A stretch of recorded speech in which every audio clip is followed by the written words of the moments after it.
Hey YouTube, Common Collector here, and today I'm coming at you with my updated Morphtronic Quasar deck profile for the April 2020 ban list, as well as the new Master Rule 5 revisions. So this deck is going to be going under Master Rule 5, just so you guys know. With the new Crystron Halqifibrax or Crystron Needle Fiber, whatever you want to call it, this is the new Link card that we just got in Dual Overload. It really does add a lot to the deck, and it really enables one of the old tuner cards to be so much better than it used to be. So without too much talking, let's just get right into it, and hopefully I'll have a little bit of time to do not really a combo thing, but just a quick run through of sort of how the strategy goes for you guys, and I'll do a combo tutorial within a few days, hopefully. So starting off, we have 3 of these Selfons. So Selfon is like your main guy of the deck. He's what really kicks off all of your plays. Basically, the way that the deck works is that with him, you roll a 6-sided die. So right there, I rolled a 5. So that means that I would be able to excavate the top 5 cards of my deck, and then I pull one Morphtronic monster from it, and I can special summon it to one of my zones. He also has a defense effect, but we really don't care about that. All of the Morphtronic monsters have an attack effect and a defense effect, but I'll just sort of be going over the relevant ones that we need. So anyways, after the 3 Selfon, we need to run 3 of the Smartphon. This is basically his counterpart. Basically the same thing. You roll a 6-sided die. Wow, there I got a 6. I always get like really lucky rolls whenever I play this deck, but so you roll your 6-sided dice, and then whatever you roll, you excavate the top cards of your deck, and then within those 6 cards of what I just, what I rolled was a 6. So within those 6 cards, I could pick out one Morphtronic monster or spell or trap and add it to my hand. We don't run any of the traps. This is more of a OTK style, like get everything out on the board in one turn kind of style deck. So not running any of the traps, it's all spells and monsters. So you add a spell or monster into your hand. Really good effect. It's a tuner, and it special summons itself from the field by banishing a Morphtronic from the graveyard. So it really helps you to swarm the field and get a little more aggressive. So going on next, what I was referring to earlier, the tuner that got so much better with Halqifibrax is Morphtronic Scopin.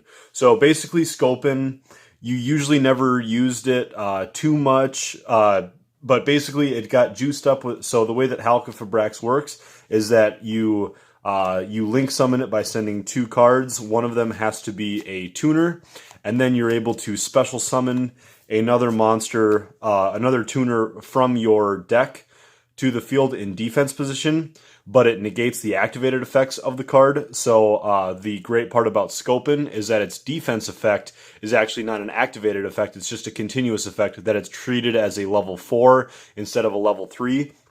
So basically, as long as you can send this with, or send any tuner for Halqifibrax will special summon out this from the deck in defense, and then if you can get out your Selfon onto the field, then you have your level 5 to go into your TG Hyper Librarian or whatever level 5s that you need to. So just really great synergy with Scopin and Halqifibrax. I never would have guessed that Scopin would be so good, but anyways, its attack effect is also really good, that once per turn you're able to special summon a level 4 monster from the hand. So we run a lot of level 4s here. So for our best level 4, we have Boomboxin.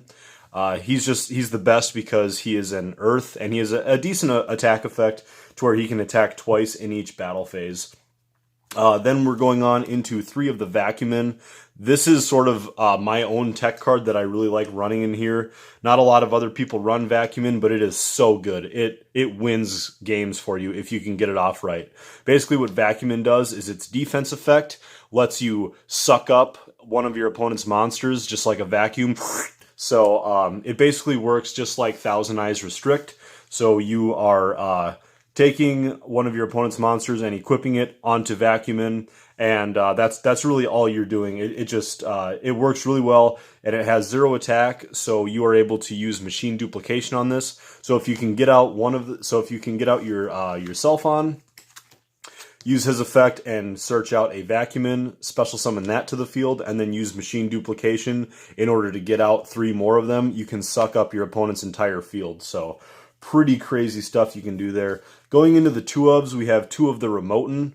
Remoten's attack position effect is that once per turn you can banish a Morphtronic from the graveyard in order to add a monster from your deck to your hand of the same level, another Morphtronic. So basically, if you're trying to get a little more field presence and you want to get your Morphtronic Smartphone into your hand, you banish either a Vacuumin or a Cellphone from the grave, and you're able to pick that up. Or if you're still able to get off a summon with your Cellphone, you can add this to your hand and do whatever combos you need to there. So really good. I've been thinking of bumping it up to 3. Its effect doesn't come up that often, but it also would be another machine duplication target.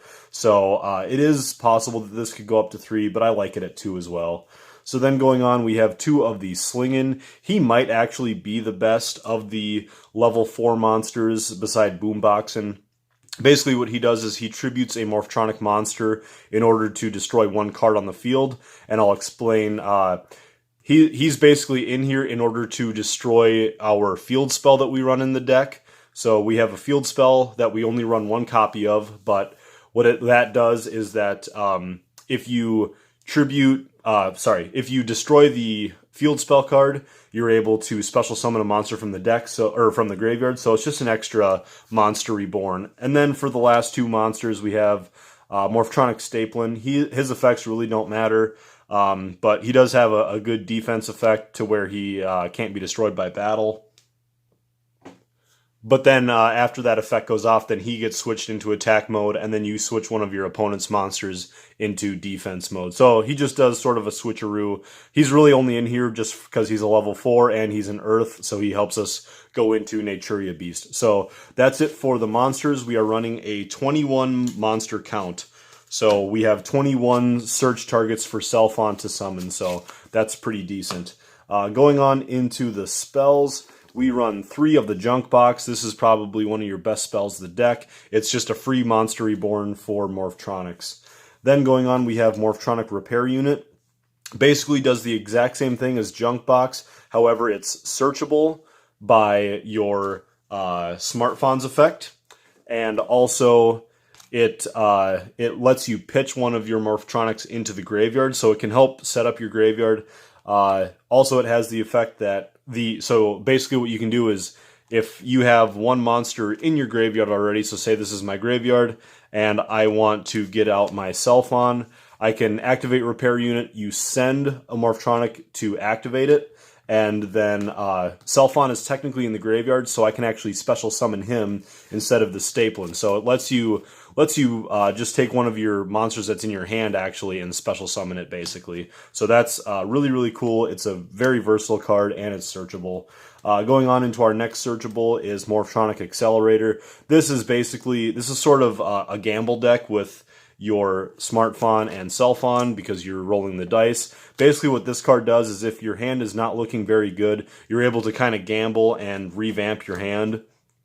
We do have a lot of really good 1-ofs in this deck, Monster Reborn, 1-for-1, cards like that. So basically what you do is, with this card, you send one of your Morphtronic monsters back into the deck, and then you get to draw 1 card, and you also destroy 1 card on the field. I should have mentioned that. So it is a little bit of disruption for your opponent's side of the field. You know, you can blast one of their monsters, send it to the graveyard, and then you get to draw 1 new card. So sometimes that helps you get rid of some of the Morphtronics that are piling up in your hand and pick up some of those non-searchables.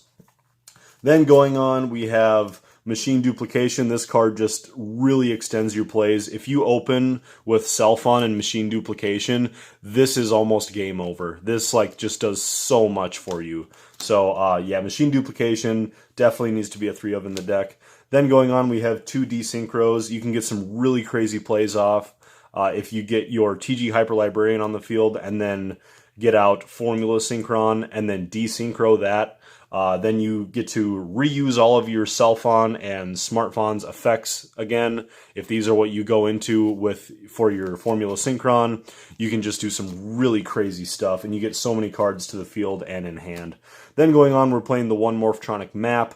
This is our last of the Morphtronic cards, just 1 copy because it does get a little cloggy. So basically this card is your target for destruction for your Morphtronic accelerator as well as your Slingin. So that will always go off when you destroy it with Morphtronic map, and then you get another free Monster Reborn. So we're essentially playing like 8 Monster Reborns in the deck.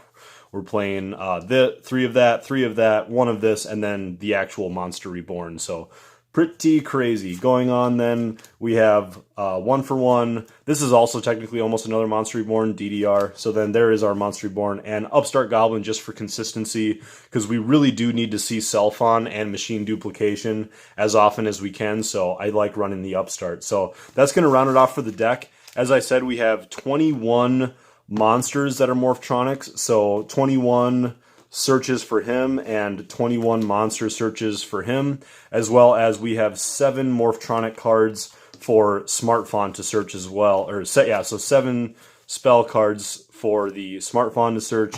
So that means that we are running 28 targets for this and 21 for that. So really, really good.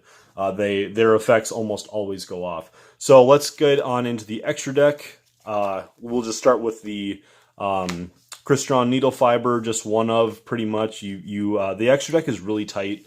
I couldn't really see you needing more than one of him. So I already explained him up pretty well, but he does have another effect to where during your opponent's main phase or battle phase, you're able to banish him from the field in order to get out a Tuner Synchro from your extra deck, and it's treated as a special summon, or as a Synchro summon, sorry. So if you do that, banish him in order to get out your Formula Synchron, you will get his draw effect off. And so basically, as long as you're able to get out your 2 level 5 monsters and have this in your extra monster zone, then during your opponent's main phase, you send this, get out your Formula, and then you'll be able to go into Quasar Dragon no matter what. So even if you end up a little bit short and you can't go into your Formula and end your turn with Quasar, you can still do this in the middle of your opponent's turn. So that stuff just goes off really, really crazy.